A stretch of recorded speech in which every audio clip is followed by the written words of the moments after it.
संसार और परमात्मा दो महत्वपूर्ण आयाम हैं मनुष्य के जीवन के। मनुष्य पूरे जीवन या तो संसार में उलझा रहता है या फिर आत्मा परमात्मा की बातों में लग जाता है। ये दो ही आयाम हैं मनुष्य के जीवन के। और कभी कभी लगता है कि संसार और परमात्मा दोनों अलग अलग आयाम हैं जीवन के। व्यक्ति कहता है अभी तो हम संसार में उलझे हुए हैं, संसार से मुक्ति मिले तब परमात्मा में ध्यान लगाएंगे, तब परमात्मा की सोचेंगे, तब परमात्मा की बात करेंगे।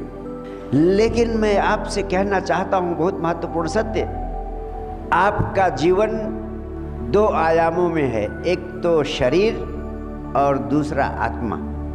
शरीर की आवश्यकताओं को पूरा करना भौतिकवाद है और आत्मा की आवश्यकताओं को पूरा करना अध्यात्मवाद है। आपके लिए शरीर भी उतना ही जरूरी है जितना जरूरी है आत्मा।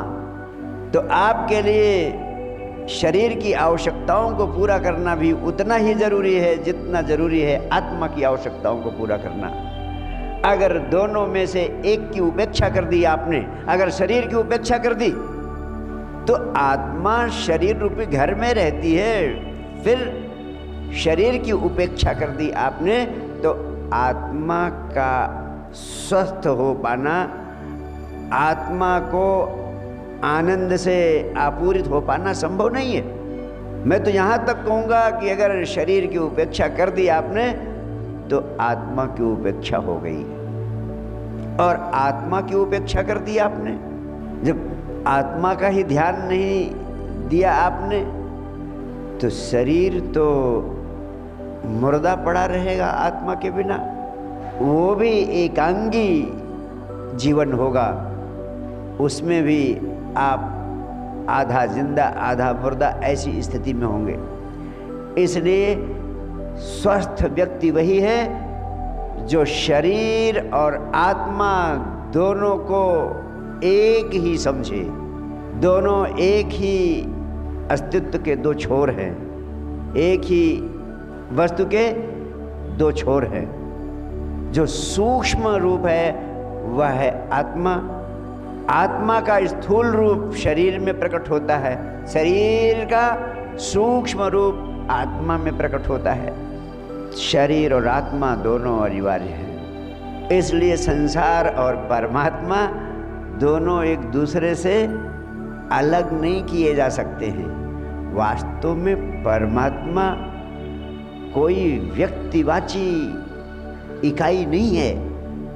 परमात्मा व्यक्ति नहीं, शक्ति है।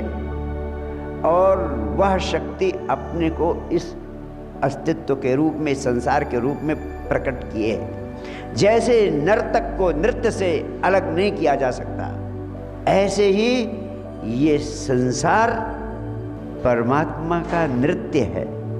नाचता हुआ परमात्मा इस संसार में प्रकट होता है, अभिव्यक्त होता है।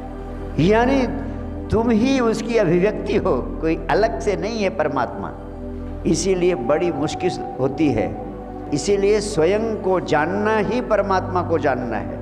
और स्वयं को जानना इसीलिए कठिन हो जाता है, बहुत कठिन हो जाता है। क्यों? जैसे आँख सबको देख सकती है, लेकिन स्वयं को देख पाना आँख के लिए संभव नहीं है।